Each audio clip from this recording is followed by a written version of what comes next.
தூத்துக்குடி தொகுதியில் போட்டியிடும் திமுக வேட்பாளர் கனிமொழி செய்துங்கநல்லூரில் பிரச்சாரம் செய்து வருகிறார். நேரலையில் பார்க்கலாம்.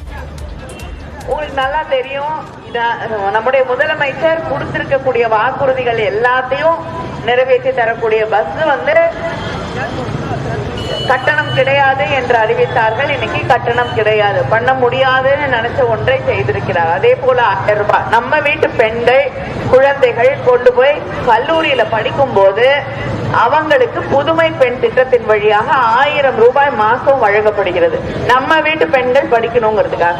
அதே போல நம்ம வீட்டில் இருக்கக்கூடிய இளைஞர்கள் கல்லூரிக்கு போய் படிக்கக்கூடிய அந்த நேரத்துல அவங்களுக்கு தமிழ் புதல்வன் என்ற அந்த திட்டத்தின் வழியாக விரைவில் அறிவிச்சிருக்காங்க. விரைவில் அவங்களுக்கும் ஒவ்வொரு மாசமும் 1000 ரூபாய் கல்லூரி படித்து முடிக்கும் வரை 1000 ரூபாய் வழங்கப்படும்.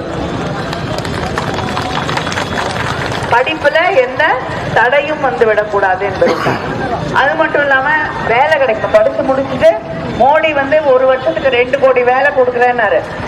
ஒரு வேலை கொடுக்கல. நம்ம ஆட்சியில அதுவும் நம்ம மாவட்டத்துக்கு வேலை வாய்ப்பை உருவாக்க வேண்டும் என்பதற்காக வின்பாஸ்ட் உலகத்திலேயே மிகப்பெரிய கார் கம்பெனி 16,000 கோடி முதலீடு நம்ம முதலமைச்சரே அடிக்கல் நாட்டியிருக்காங்க. நானே அந்த கார் கம்பெனிக்காரங்க கிட்ட பேசினேன். வேலை ஆரம்பிச்சுட்டாங்க. 15 மாசத்துல வேலை அந்த கம்பெனி கட்டுற வேலை எல்லாம் நடந்து முடிஞ்சிடும். அதுக்கப்புறம் ஆள் எடுக்க போறாங்க.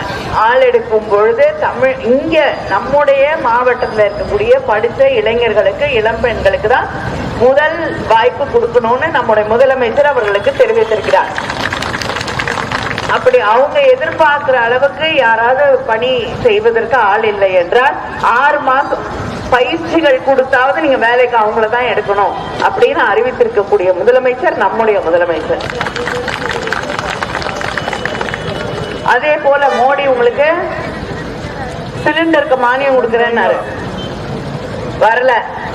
ஆனா நம்முடைய ஆட்சி, இந்திய கூட்டணி ஆட்சி வந்தவுடன் இப்பொழுது அது 500 ரூபாய்க்கு வழங்கப்படும் கேஸ் சிலிண்டர்.